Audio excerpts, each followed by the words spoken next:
What's good, everybody? Thanks for tuning in to another episode of Over Quota. Please subscribe, rate, and review if you haven't already. And like always, the J. David Group, which is my company, is sponsoring this podcast. We help recruit today's go-to-market teams that will lead to the next generation of unicorns.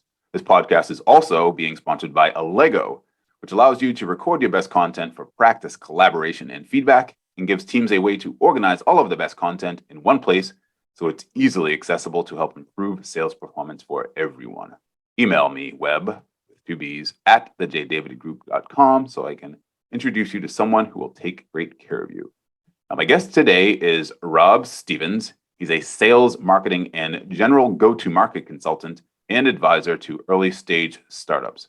Rob's been the head of sales, head of marketing, head of product, head of professional services at 5 different startups. And when I was looking at his LinkedIn profile, by my count, 4 out of his 5 startups were successfully acquired, including Kiva Systems, a robotics startup, which was acquired by Amazon Robotics for a cool $775 million, which I saw in a TechCrunch article way back in 2012, just after we met. Rob, welcome to Over Quota. Thanks, Jay. So let's just start with what I mentioned in the intro about you, which is the head of 4 major functional roles within startups. Tell me about that. Like how it's certainly a unique and differentiating background, in my opinion, based on all of the people that I speak with. Tell me about that and how were you confidently equipped to do those things within early stage companies? Yeah, it is a bit unusual. Though there's a few folks, I know a few folks who are similar backgrounds. I came to it from if you get in early enough and no one knows what they're doing, you end up with a lot of roles. That's the quick summary. So I joined Free Markets with my first startup. We were a bunch of ex-consultants from McKinsey, so no one really knew any functions. Mm-hmm. And so we ended up sort of making up as we go along. And the things we did, looking back on it, it's shocking we were successful given how little we knew. This was in Pittsburgh. It was in the mid-90s. The startup ecosystem thing was very weak.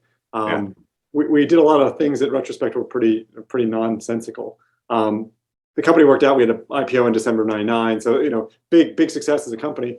And because we grew so fast, as a business generalist, I moved around a lot. Right, I sort of when something was on fire or broken, the CEO would sort of stick me on it to try to fix it. And so some of the stuff was more obvious than others. I started the product management group. Nobody in the company knew what product management was. It didn't occur to us. We didn't know what that thing was. We just knew that, we seem to have trouble building the product that customers want. We can't quite figure out why. And I actually went to an HBS class, sort of offline, and came back like, guys, there's this thing called product management, which is a function where you actually have people whose job it is to understand what the customers need and then guide the development team in building it. It's a great idea. We should do this. And the CEO said, "Great, you're the head of product. Good luck." How did you hear about that product management course to begin with? Were you seeking it, or did the CEO hear about it and recommend it to you? Do you remember? I don't remember. I remember it was actually HBS does these sort of week-long. They did these week-long classes, and I flew out to California, and it was in Silicon Valley. This is probably the mid '90s. It's probably '97 or so.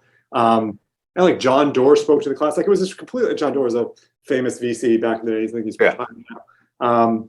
But it was sort of surprisingly high end, and I just sort of showed up. And I was probably a bit young and a bit inexperienced, but it was really interesting. I got some books, and I had these guys talk to me, and it was really interesting. I came back all fired up with ideas. So a couple of things to your point. One is it introduced me to the idea like seeking knowledge outside of your job is really useful. Right? You should be encouraging yourself and others on your team if people are interested in a topic. That go do a webinar, read a book, whatever. And when you get to a certain point, you can afford to pay for this, right? When you're 4 people, probably not. But we were probably a couple hundred people when I went to that class. And the class, in retrospect, had a huge impact on the company, right? We started a product management organization. We hired some people to grow it. We launched a bunch of new products. So that was one example. Then when I joined Kiva, it was actually me and like 19 engineers, right? We're building robots, very complicated. So I was sort of the business person. So if it wasn't involving, actually designing stuff, it was my problem. So then over the next 7 years, we hired people. I moved around a bit. So I ran sales and marketing a lot of the time. Then we hired a marketing person, and I ran product professional services. And so I sort of moved from role to role. most of the time I ran sales in addition to something else. You mentioned that the CEO kept coming to you every time they needed somebody to lead something. Why? What was it about you that he saw? Because clearly there were other, or she, whoever, I'm not sure which, but there were other people within the organization, presumably. Why was it you?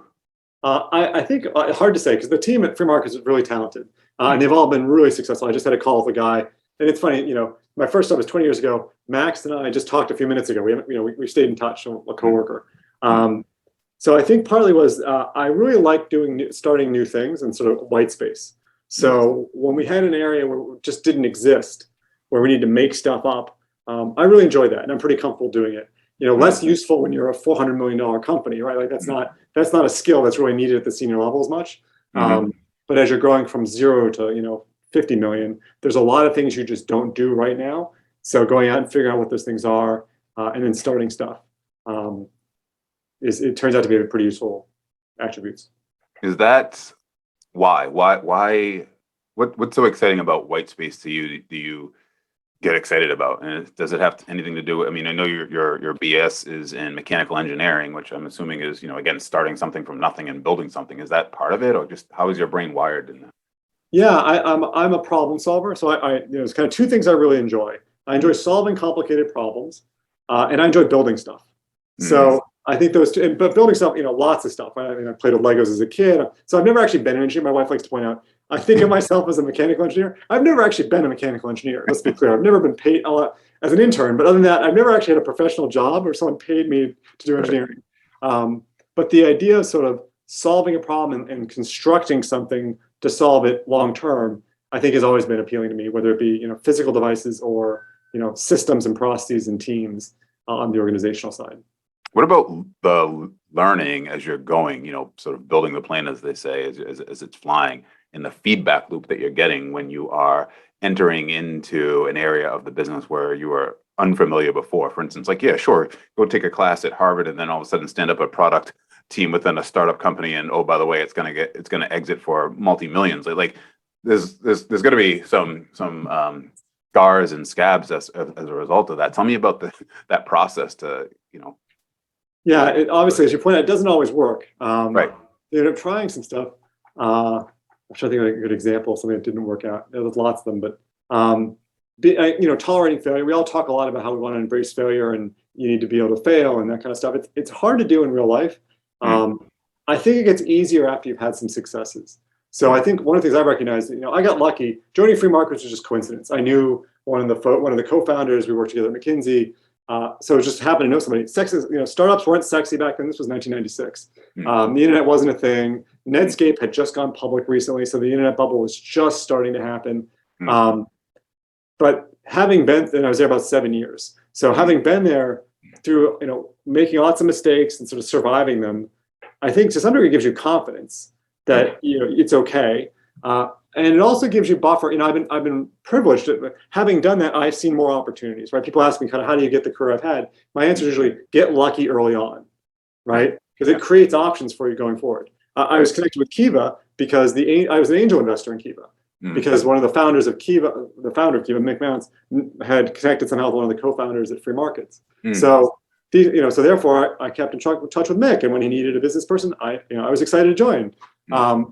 So like I said, my advice to people is get lucky early on if you can manage. Yeah, because which is obviously a lot easier said than done, of course, right? But obviously there's a school of thought where you make your own luck, and the decisions that you made leading up to the lucky point certainly put you in the right position, and you were obviously ready for it, right? And saying yes to stuff. I mean, a lot of it came out of that. The CEO would ask me to do stuff, and I would say yes. Right? One day I walked into his office. Actually, it was the CEO at that point, Dave. I walked into his office and he said, "Hey, it's time to open an office in Japan. You want to move to Tokyo?" And I said, "Yes." Right. So if you say yes enough, then you get presented with more opportunities.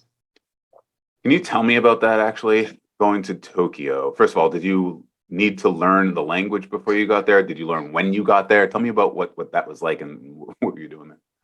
Yeah. So he asked. So I walked into the CEO's office. Said, "Do you want to move to Tokyo?" I said, "Sure." I can't leave for 3 weeks. My sister was getting married. So I couldn't leave till after my sister got married because I was in the wedding. Okay. I walked out of the office. This is the mid-90s. I went to Brooks Brothers and bought 2 suits, because in Japan you wear suits for everything.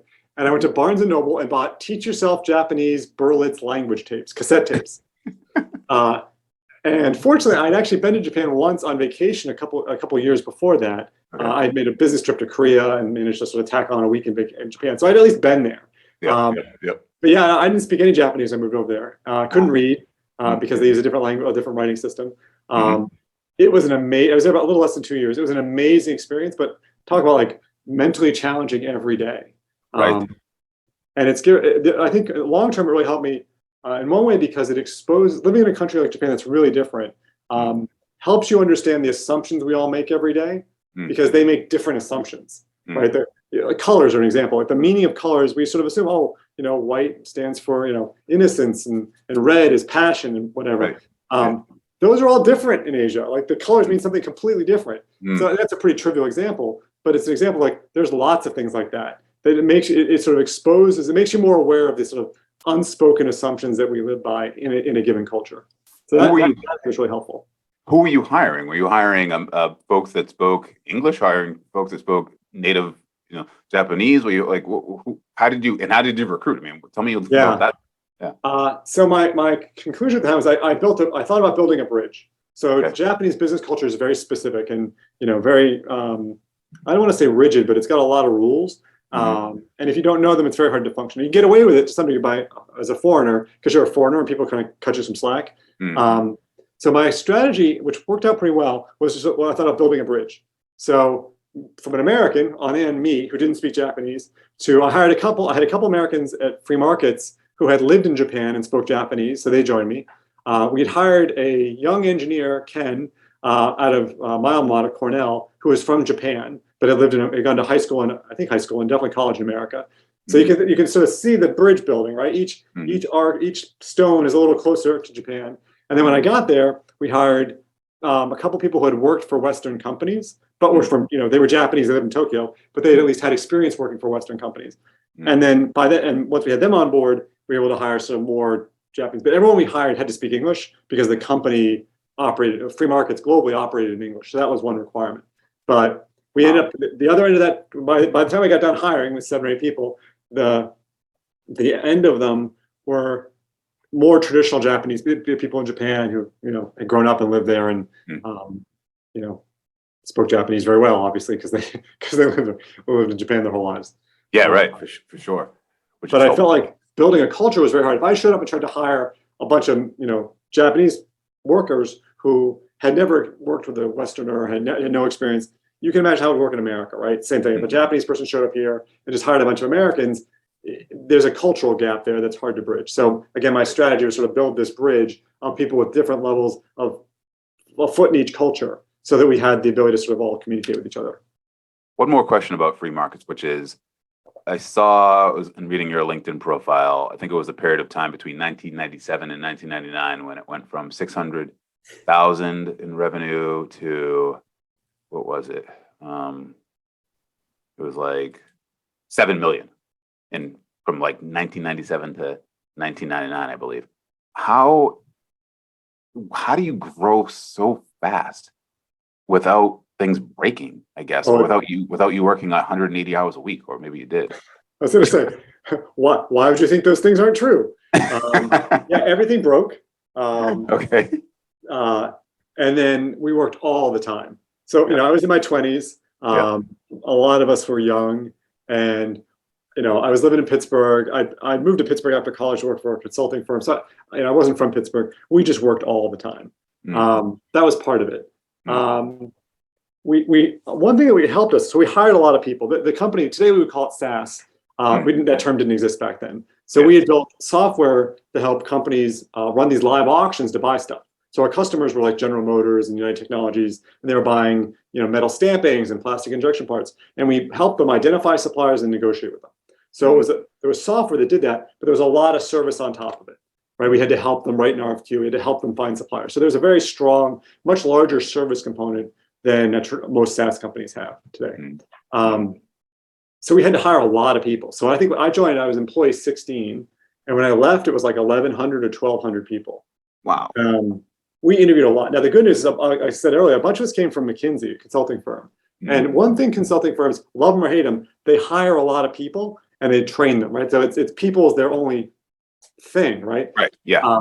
So we brought with us this really strong belief in a hiring process, that hiring was a critical skill, that it was worth investing in. In fact, one of our earlier employees was actually the woman who ran recruiting in the McKinsey Pittsburgh office, Lynn. She joined us, which is now not that unusual. People hire recruiters earlier now, but for a long time it wasn't. You assumed you could find the people you needed, but we sort of built a process of structured interviews and evaluations and debriefs. And I did the math at one point. I've interviewed thousands of people in retrospect. I probably interviewed not all the 1,200 people, but several hundred of them. And we interviewed more than one candidate for the position in most cases. So I've tried to do the math. I probably interviewed a couple thousand people over my time at McKinsey. I'm sorry, at Free Markets. That is amazing. Yeah, in retrospect, it was kind of crazy. Was it enjoyable? It was crazy, but was it enjoyable? Did you enjoy it? Yeah. It was a lot of fun. We were learning new stuff. We were inventing stuff all the time. One of my jobs at one time was, we called it what we did market making, right? We'd make a market in your product, whatever it happened to be. And there were a lot of challenges with that, right? There's not enough suppliers, or there's these requirements. And so we were constantly having to invent new ways to solve that problem. And so we patented a lot of them. So I've got like 25 patents on different types of online auction technology, right? Which is not particularly useful. By the way, not helpful for picking up women in bars. Not sexy or cool, but it sort of represents that it was a constant intellectual challenge to walk into an organization and help them figure out how to buy things in a way they never thought about. It was really fascinating. Head of all the functions that you had, right? Head of sales, head of marketing, product, professional services. Which do you get the most energy and excitement from? That's a good question. So there's different things I like about each of them. So I enjoy running sales because it's very tangible, right? It's very results. You know what you did. And it is the core blood of every company, right? Like, so a company without sales is not a company. So it has a huge impact. The thing about sales is less positive for me is as you grow sales, it becomes more about executing a process and less around sort of green or white space. So by the time you're at 100 million in revenue, not that you've solved the problems, but there's less stuff to invent, right? You're about refining your process. So I think for me that gets less interesting at the end. I'll also say, selling at Kiva, there were enormous systems. There were millions and millions of dollars. It was very stressful, right? Because you imagine these really big deals. Like if a $10 million slides out of the quarter, it's really hard to make that up. Right.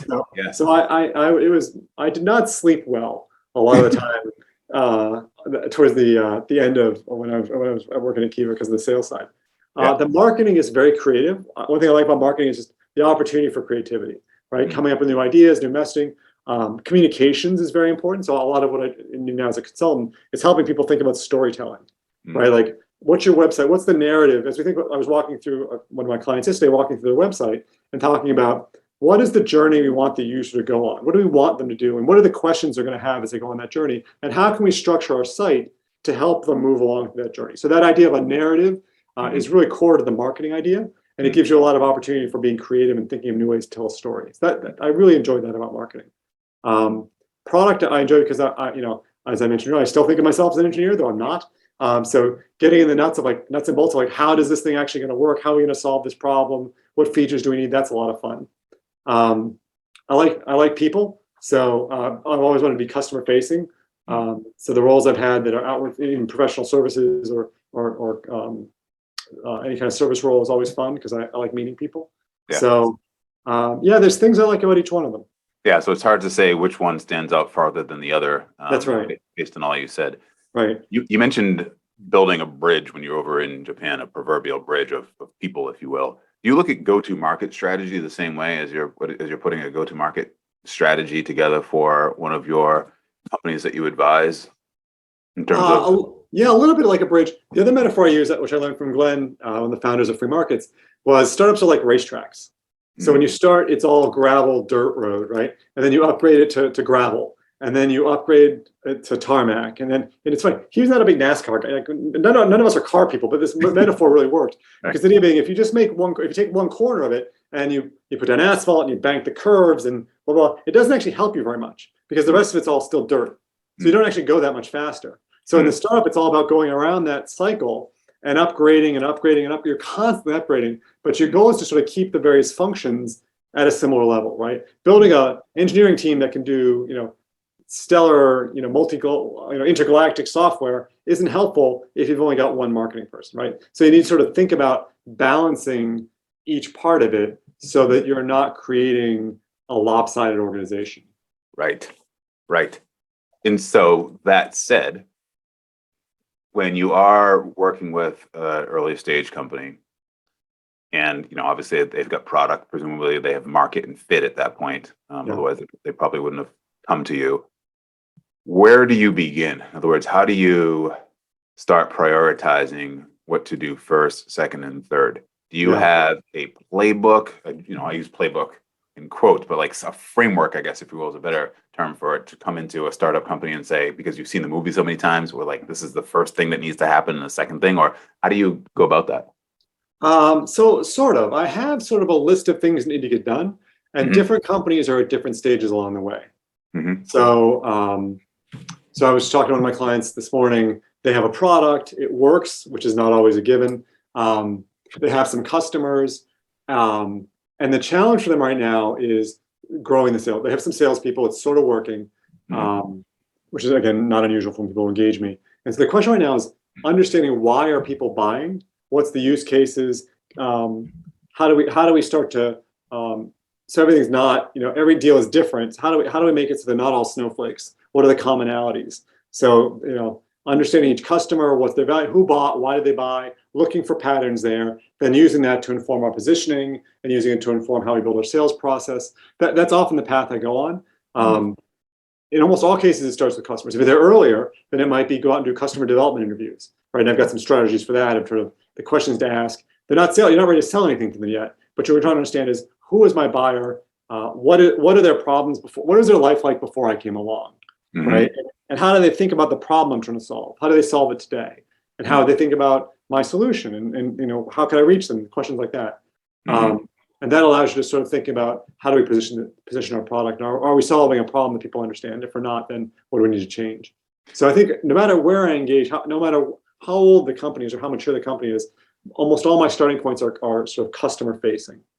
And then it's to some degree about process, right? What is the right level of process right now? Because one of my goals as a consultant, and certainly as an executive, is to build organizational capability. My goal is not to come in and give you answers and then leave, and then you have to call me up every 6 months to get the answers again. My goal is to help you build the process you need to solve this particular challenge long term. So on the sales side, that would be, once we understand the buyer, what their function is, kind of why they're buying, well, what kind of sales team do we need to support that? Do we need an application engineer team? Is it a highly technical sale? Do we need sales engineers? Is it an enterprise sale where it's largely going to be sales driven and marketing plays a support role? Or is it more of an SMB sale, small and medium-sized businesses, which are typically more marketing driven, and then sales closing the deals, right? So understanding what kind of deal it is, what kind of customer, what kind of value prop, then leads you to organizational strategy, right? Oh, it's SMB. We've got nobody in the marketing team, right? We need to build a marketing team. What works for us there? How do we build that team? Versus, again, if it's more enterprise. So understanding the customer, understanding the kind of target you're going for, that then drives your organizational theory. And a lot of what I do is help people hire stuff, write job descriptions, right? It turns out if you're a technical founder and you've never actually met a salesperson, it's really hard to hire salespeople because they all interview really, really well, right? Even a bad salesperson interviews really well. Right. And they use all this weird terminology that no one's ever heard, SDR, OT. I don't know what he's talking about. So I've ended up, he's banned, right? Like MedPick, right? Like all these weird terms that, the average human is not familiar with. So it turns out, in many cases, the technical founder hires like the first salesperson who comes along because they appear to know what they're doing. Right. But yet there's a whole lot of criteria for that, right? You think about deal size and sales process and industry and things like that. So a lot of what I help people do is actually think about the organizational side.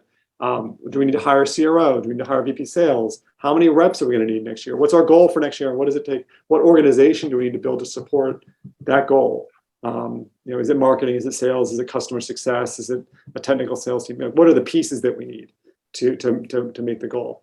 And then the third point is really on goals. So I'll flip back around and say, having a plan, right? A business, no matter whether it's detailed, it's a spreadsheet or it's not, having an idea of where we're going allows you to make sort of better decisions. And it also allows alignment, which is also something you run into a lot, especially in a startup. And even more so when teams are distributed. It's hard, things change so fast that it's hard to keep everybody aligned in terms of what the goals are, right? We've learned some information, we're going to change our goal. Well, the CEO knows that, maybe the VP sales, but the VP marketing doesn't know, and the VP product doesn't know, and God knows the engineers have no idea, no one tells them anything. So having explicitly agreed on goals as an organization and reviewing them on a regular cadence makes it easier to keep even everybody in the team sort of aware of, here's why we're doing this, here's why your work matters, here's how you should make decisions. So I don't have to tell you every little detail. So that'd be the third component. So we talk about process and team, and the third piece is sort of goals. And whether it's OKRs, which are very hot right now, objectives and key results, or some other goal setting mechanism, just having something that allows your organization to agree, yep, this is what we're trying to do, and this is why we're trying to do it. That you can communicate sort of up and down the organization is really helpful. What you just said there too, what this is what we're trying to do, and this is why we're trying to do it. Also, I wrote down the word culture, right? Because you start building a culture at that point too. It's like, why are we here? What are we doing? Why are you, right. Why are you going to join us? Why do we need you to join? This is our mission. This is where we're going towards. This is why we're doing what we're doing. This is why customers are buying, right? Right. Yeah, and your goal is to internalize stuff. I get people to internalize stuff. I worked with a guy who had been in the military at one point, and he talked about commander's intent, right? Which is, you can tell that, and I'm not military, so I will not get this right, but the idea is you can give, if you're in the infantry and you want to take a hill, you can tell the team, go take the hill. Or you can give them like very detailed instructions, like go to this point and then do this, and go to this point and then do that. But if they understand the commander's intent, they can be autonomous, right? They can make decisions in the absence of the commander because they understand what his or her intent is. And that's not always true. This is why the military teaches it. And I think the American military is particularly good at this, that the small units can operate with a higher level of autonomy because they've developed ways for the commanders to communicate the intent. So I think about the same thing in a startup world of, if I just tell you, hey, we need 500 leads next week, okay, you know that you need 500 leads. But if I tell you why we need the leads and what we're going to do with them and what makes a good lead, now you can make better decisions about the kind of leads and where you're going to go and how you're going to handle them. So that commander's intent and being able to communicate that to the organization is also really critical, especially early on where you lack many of the formal communication tools. Big companies have a whole set of processes and communication tools that are very rigid and structured, but work, right? They communicate ways and sort of, small companies don't have that. So you need to replace it with what feels to the CEO like over communication, constantly saying the same thing over and over again to the point of like boredom of the speaker. But that allows you to sort of communicate the intent and communicate the goals and keep people aligned when they can't, when you haven't told them explicitly exactly what to do. That theme comes up a lot in these conversations. I had a conversation with somebody on the podcast probably 2 episodes ago about the word why, and you were talking about commander's intent, which falls into that. And there's this book, I don't know if you read it, you and I may have talked about it offline. It's called Influence by Robert Cialdini. Oh yeah. You know that book, right? So my bookshelf is off. I'm looking off to my left because that's where my books are. Yes, I have the Cialdini book, Influence. Yeah, I think that's a fantastic book. And one of the things he mentions in there, it's part of one of the levers, but one of the things he talks about is, if you say the word because after you ask somebody to do something. In my case, I remember it distinctly because it was when I think my kids were 4 and 2, and I was listening to it on Audacity. I'm like, oh, that's what a persuasive way to get my kids to do something. Which tell them because I need you to blah blah blah, and it worked for that, and it works in so many different cases. When somebody knows why they're doing something, they know what your intent is behind it. It's so powerful. Yeah, and it gets lost because we're being busy, right? Yeah. So yeah, it's worthwhile building mechanisms in that make it so you don't have to remember occasionally, quarterly meetings, monthly meetings, all hands, team meetings, building mechanisms where one of the agenda points is that communication. One of the companies I worked with, I was a sort of interim COO for a company for 6 months. And so one of the first things I did when I got there was build an OKR structure. because we were very dispersed. And the more dispersed you are, the harder it is for the informal communication tools to work.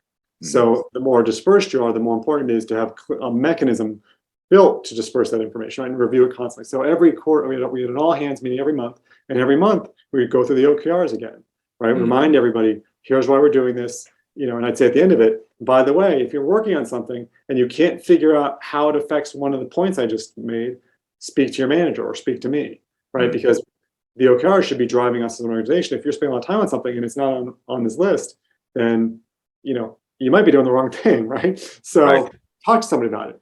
And if it's done well, it does give that sense of, yep, we all understand why. I understand why people are doing what they're doing. They understand why I'm doing what I'm doing. And we have the framework we can operate in. But it takes constant communication. Yes, for sure. For sure. I want to go back to something you had mentioned earlier regarding customer facing and customer focused in the beginning, and really getting enough information from the customers so that you can build out the go-to market strategy. I would imagine that the information that you're getting from the customers ultimately is what the genesis. It's the genesis of the playbook, right? In other words, you're creating email sequences. Let's just say you're informing marketing of these are the things that we're hearing from our customers. And then if it is an SMB motion, marketing starts putting these things in ads or whatever, right? Whatever they whatever the messaging they're using to get out to the market. Is that fair to say? Is that accurate? Yeah, I mean, there's a mixture, right? So on the one hand, it's well known that you can't ask the Steve Jobs comment of, if you ask people what they want, they'd say a faster horse. So on the one hand, there's vision element to make it successful. But on the other hand, there's making sure that vision matches something in the lives of your potential customers. Because a vision that's too detached from your customers' lives will be very hard to communicate. So I think that's where a lot of what you do early on is understand, do you have this problem, right? How do you think about it today? How do you talk about it? Where do you go for information? What have you tried to solve this problem with before? And by the way, in SaaS, the answer is always Excel. It's always Excel. Is that right? Yeah. Every SaaS tool starts with somebody making an Excel spreadsheet. Right, So understanding the customer. Having said that, you don't go ask them, or at least I would advise too early, like, do you like this solution, right? That's not, unless you're actually trying to, that's more like what you do when you're trying to sell them something.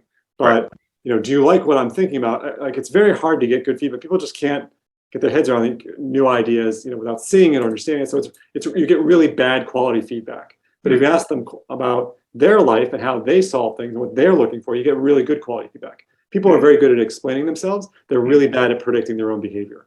So it's much safer to ask them about what they're doing. And it's a lot, at least in my experience, it's very risky to ask them, would you do this? Or would you want that? Because people are just bad at predicting that. Yes. I didn't know I wanted an Apple Watch till I got one. So Steve Jobs wins again. That's right. So let me ask you this. You talked about one of the things you mentioned is goals.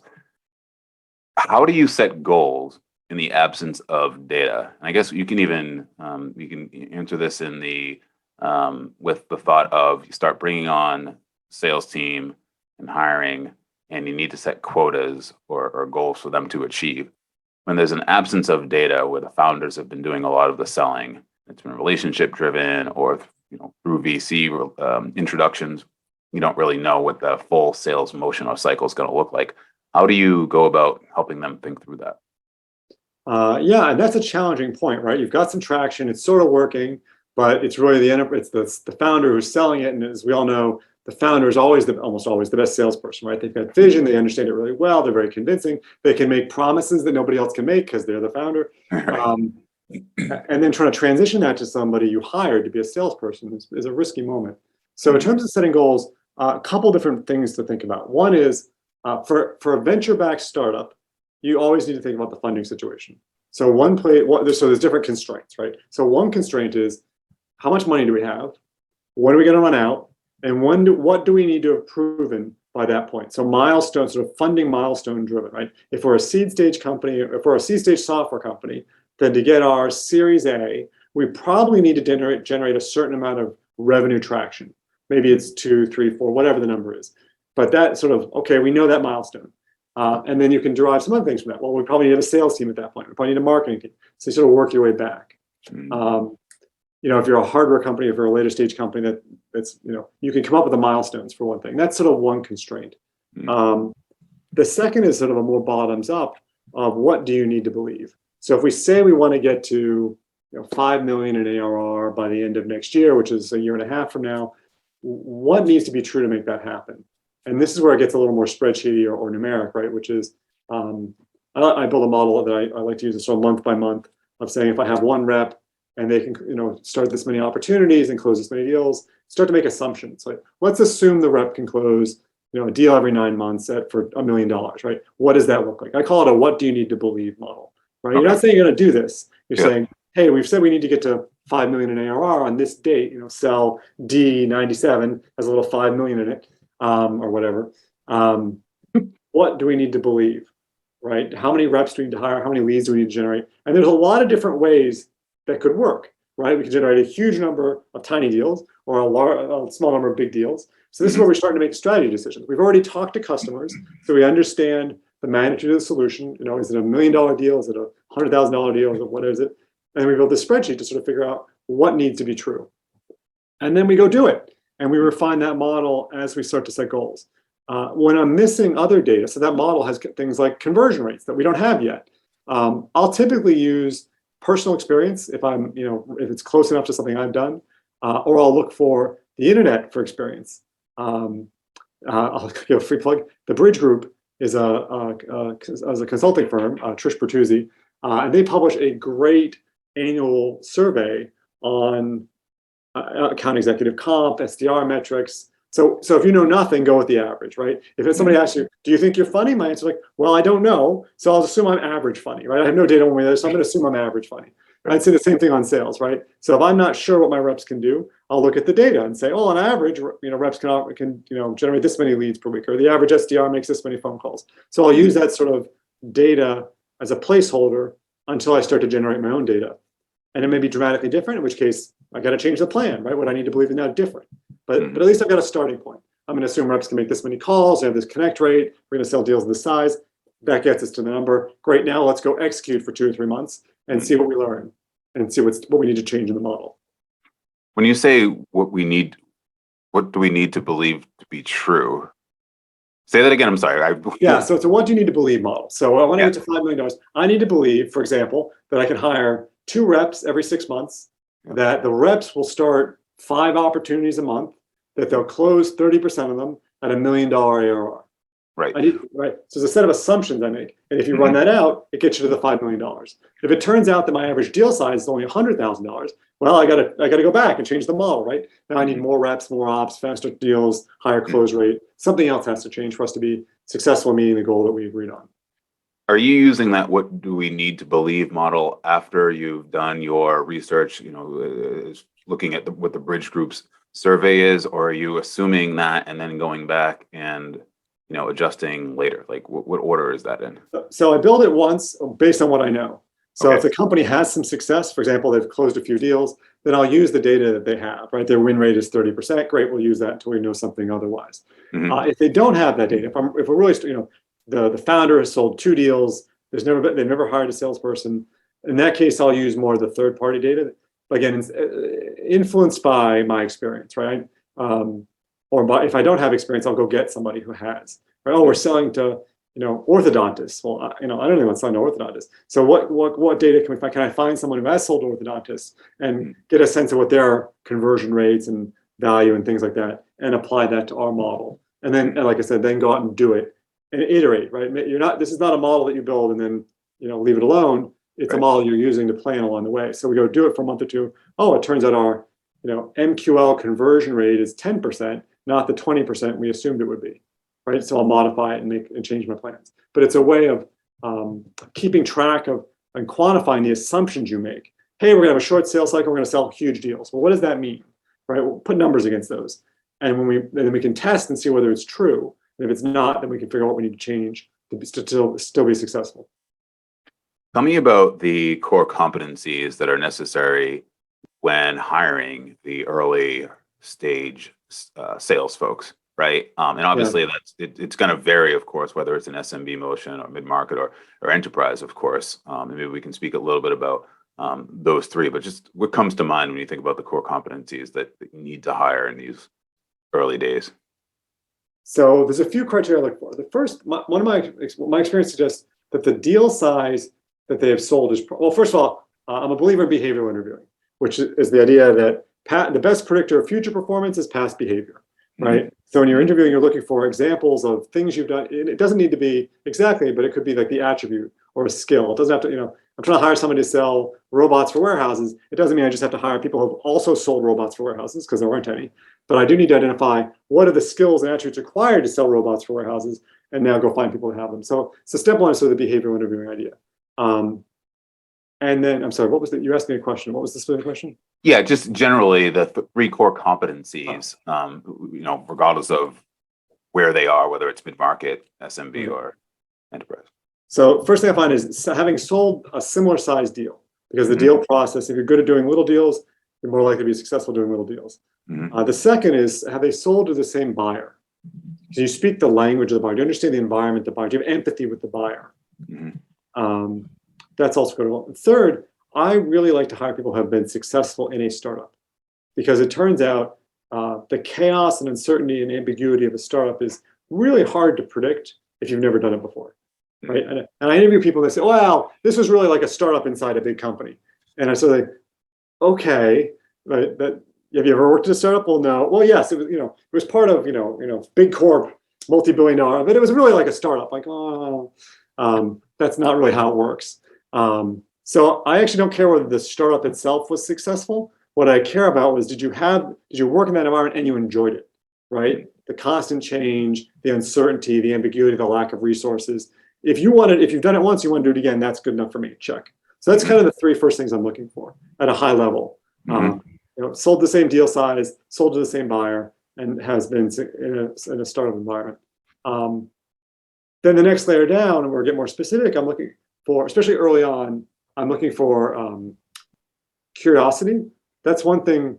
So a lot of reps that I've worked, salespeople that I've worked with, as you sell something more determined, the importance of curiosity goes down. Some curiosity is always important, but when you're really early, you don't understand your customers at all. So reps that will ask a lot of questions and have empathy and really be engaging around their curiosity is really important.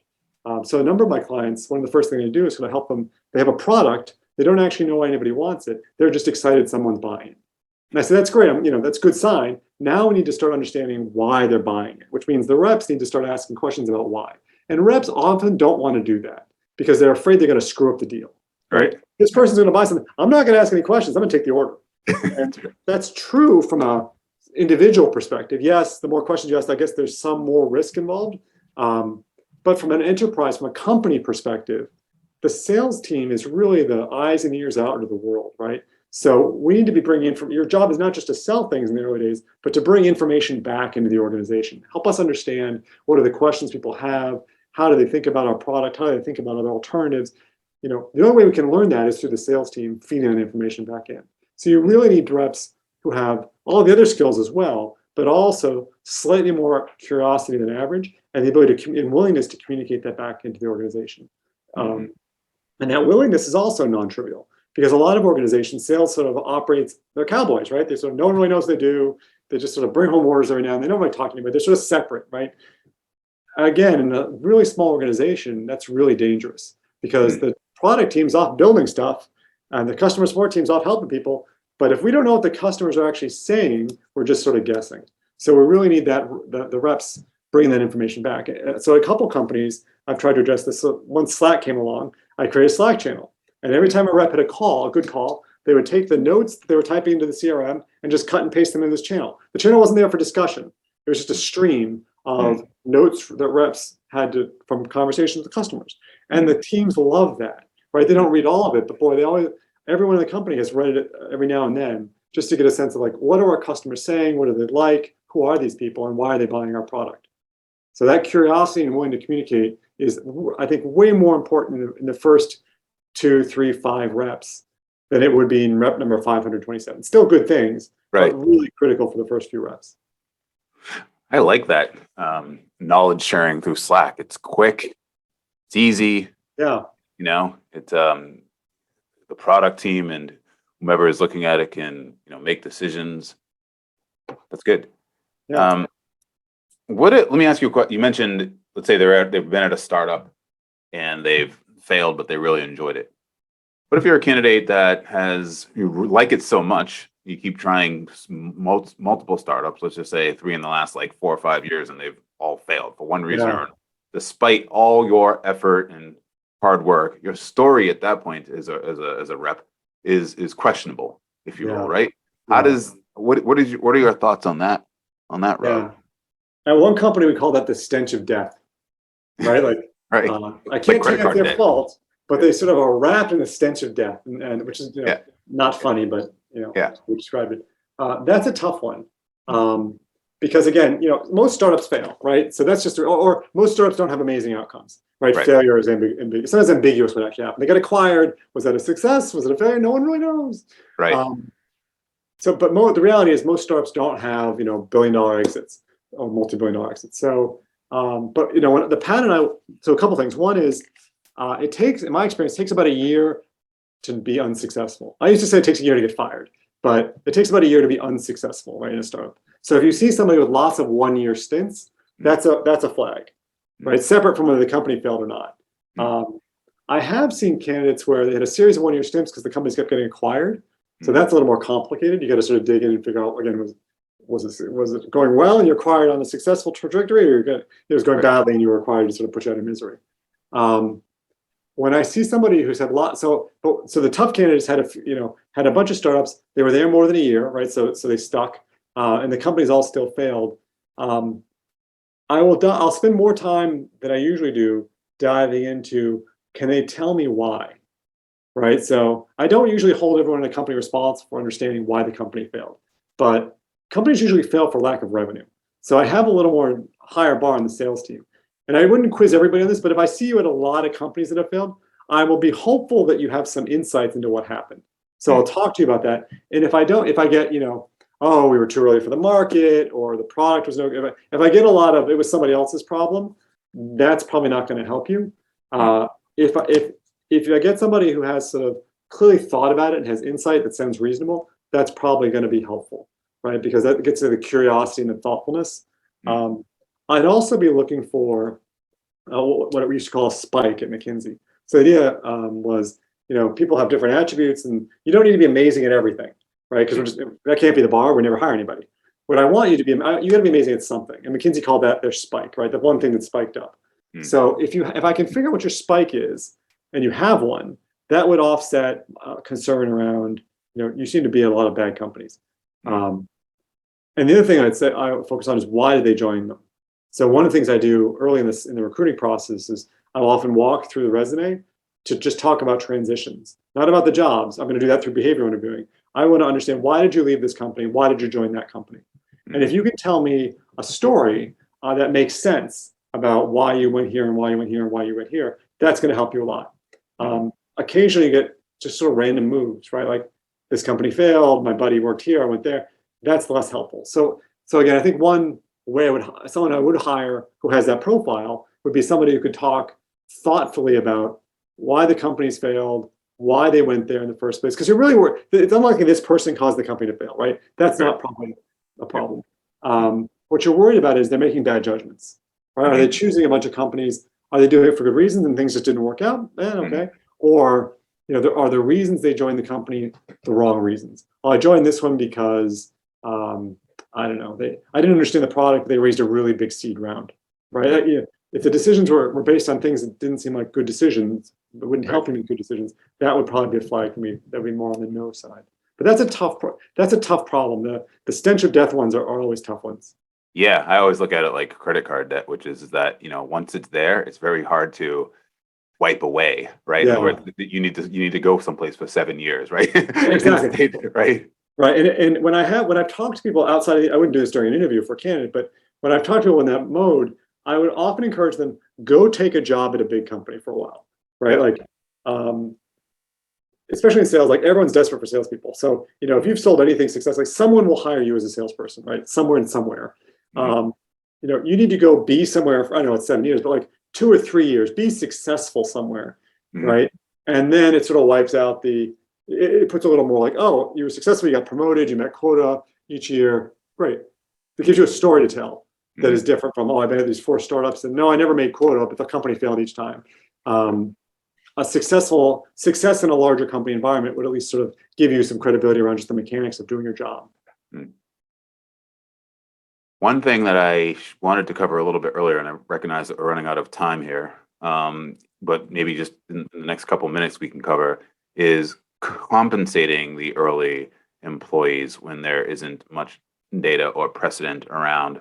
You're making a lot of assumptions, of course, Right. and it's a risk to the employee that, frankly, you were just interviewing who had 3, tough goes at it, so to speak, right? And they're going to take another leap of faith over here. What's the best way for founders to structure comp plans early on? Again, in the absence of not much data. Yeah. So I have a little bit of I don't want to say controversial, I have a little bit unusual approach to the first few reps. My observation is you hire a couple. So first of all, always try to hire 2, right? Not 1, because if 1 doesn't work out, you don't know, was it the rep, was it the pricing, was it the market? 2 at least gives you a better sense of like, oh, if neither rep is making quota, it's probably not the reps, it's something else. And if 1 is killing it and 1 is not, it's probably, so hire 2. Having said that though, I've been in a number of companies, things often take longer to get going than you think, right? The product's not quite there. The marketing team hasn't quite got the market ready. And I always point out to people, if you have that tough year where the dog's not eating the dog food, right? The product's not selling. Everybody pays their mortgage except for the sales rep, which is just sort of weird because in most cases, it's not the rep's fault, right? Again, I've been plenty, but sometimes it is, right? But in many cases, like you haven't got the positioning right yet. You haven't found product market fit. So before you have product market fit, to put it all on the reps is a little odd in my mind.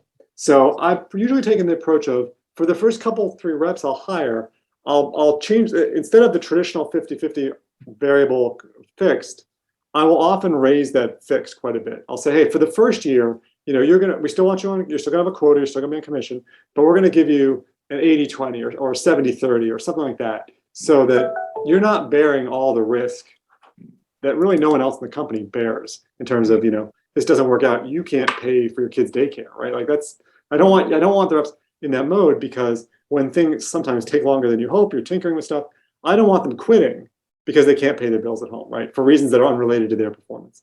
So I'll often try to build in that buffer. Now I'll be very explicit with them that it's a 1-year deal, right? That this, in fact, in the last couple of companies, I've made it a guaranteed bonus instead of calling it fixed. I'd say you're going to be fixed and variable, but I'm going to guarantee, half your variable for the first year. And so we're clear, in year 2, that goes away. In year 2, your OTE is this, and your bonus will be that. That has, I think, helped me hire good reps early on, because the number of people who are willing to be the first rep at a startup is a very small number of people. Like that is kind of a crazy thing to do. So you've never sold this to anybody. No one's ever given you $1, and you want me to come sell this thing, right? And unless you're an expert in it, if it's cybersecurity and you've been selling cybersecurity for 20 years, then you can probably make good decisions. But a lot of the companies I've been at, that wasn't an option, right? We invented the first thing ever of this thing. So no one in the world has ever sold something like it successfully. So to ask people to come on and sort of take that risk is tough. So I think do it by changing that compensation model just for the first year. You widen the pool of candidates for those first 2 jobs without, I think, causing any downside of sort of adverse selection. Now, and by adverse selection, I mean, great reps want as much variable as possible, right? Because they know they're going to kill it, or they believe they're going to kill it. So that's why I revert it back long term, because I want them to know that the upside is going to be there. It's just in the first year, I want to really protect you from the downside in case we're not quite where we think we are. When it's a 70-30 or an 80-20 plan, and I promise we'll get to the rapid fire 5, is the variable portion just as aggressive as if it is a 50-50, or is it changed? In other words, instead of 10% of revenue, they're getting 5% of revenue or 3% of revenue? No, I do the same math. So if your quota is $1 million and your rate is just your total variable comp divided by that number. So if your variable comp's now 30%, if it's now $30,000, I'll just divide the $30,000 by the million, so that your take rate goes down. Got it. Which is why it's sort of reduced. So if you do double your quota, you'll make less money than you would have if you had the traditional model. And again, for the first year, people are usually pretty excited about it. People like that idea. They still have the upside to some degree, but they're protected from the downside, because everyone knows people that have had, they were the first couple reps at a company and things just didn't go well, and they had a really tough year sort of making ends meet. Yeah, I mean, I know that from personal experience and working and recruiting for you and some of these companies and candidates. Yeah, I mean, they have been open to it for sure. So, Yeah, I think it's helped with those first few hires. and have done well. Yeah. Okay, you ready for the rapid fire 5? Sure. All right. What motivates you? Well, as we talked about, problem solving and helping people and building stuff. Those are kind of the three things turns out I really enjoy. Name a big goal that you have for yourself right now, and when would you like to accomplish it? It's a big goal for myself. I do want to find another operating role. I'm a consultant right now. I tell people I'm in the world's longest slowest motion job search. COVID really set me back. I wasn't particularly interested in joining a startup during COVID. So I think my goal right now is to find a role that I'm really excited about, and a company I can join and help build. I think I emailed you about one several months ago, but it wasn't the right fit. What's your, based on your assessment, what's your preferred way to learn new information and to stay sharp? I'm a bit of an omnivore, so I read a lot. So I have a lot of books. As I mentioned, I was looking at my bookshelf earlier. I don't read a lot of blogs. I find the internet to be a little thin, and I don't know who these people are, so I don't know how to interpret their advice. I do listen to podcasts. I listen to yours. I listen to some others. I actually get print magazines. I find it's a little easier to sit and think about stuff if you're reading a print magazine. That's probably it. How many hours of sleep do you average per night? I am a big sleeper. I get 8.5 to 9 hours sleep a night. I learned a long time ago that I need a lot of sleep. And I'm sharp and I'm on, and I get that much. And when I get, 6 or 7, I'm less pleasant to be around. So I've embraced the need for sleep. I have to ask this follow-up question. Are you do you do certain things or have a routine where you're able to fall asleep as soon as your head hits the pillow? Or is it because I if I tried to get 8.5 9 hours sleep, I just can't do it. Like, how do you do it? So keeping the pattern the same. I go to bed at roughly the same time every night. Okay. I don't use a lot of devices before I go to bed. I always read before I get in bed, and I read for a little while. Yeah. I don't think I have any. I took a Psych 101 class at Cornell 30 years ago, and they had a bunch of sort of things you should do to get good sleep. And I do all those things. I don't drink alcohol before bed very often, so I avoid the things that sort of keep you awake. I will say the one thing that keeps you awake, I mentioned it earlier, sales. The end of the quarter. I had my wife still talks about when I was at Kiva. The year I ran, the last time I ran sales at Kiva went from I think it was 25 million the year before, and I was 80 million the year I ran. It was a huge year. We blew it up. It was coming out of 2008%. It was a lot. The wind was at our back, but huge year, but huge deals. I didn't sleep for weeks at a time. I was trying to negotiate these enormous deals. Oh my goodness. So that doesn't help. It turns out on the sleep side, but other than that, and getting up in the morning at the same time helps. Right, 6:45. I get up most mornings. But yeah, regularity is helpful. Fantastic. Okay, I'll need to try that because I'm not regular. What's your favorite thing to do when you aren't working? We're doing a lot of hiking and backpacking these days. My kids are now 14 and 11, which are great years. And so my son and my wife just finished hiking all 48 of the 4,000 footers in New Hampshire. They started during COVID. So we do a lot of outdoor work. I think of the last month, we were probably either backpacking or hiking 3 of the 4 weekends. So that's a big thing in my family right now, which I couldn't be more excited about. I love being in the outdoors. I've always been an outdoors person. I've done a lot of camping. I was a Boy Scout. So the fact that my kids are into it too is you can't predict that, right? You don't know what your kids are going to be into. So the fact that my kids enjoy it is a huge positive in my life. Yeah, that's fantastic. Just like my kids with basketball, thank goodness. That's awesome. Rob Stevens, thank you for going over quote. Oh, actually, before I even go out, tell me how people can get in touch with you to say thank you for sharing. Perhaps maybe they want you to advise one of their startups. What's the best way? Sure. Email rgstevens@gmail.com. I'm also on LinkedIn, obviously. I'm on the social networks, but not very active. So tweeting at me is probably not the best way, but rgstevens@gmail.com. rgstevens@gmail.com. Rob Stevens, I'll say it again. Thank you for going over quota. Thank you, Jay. Great talking to you. Bye, everybody. Cue the music.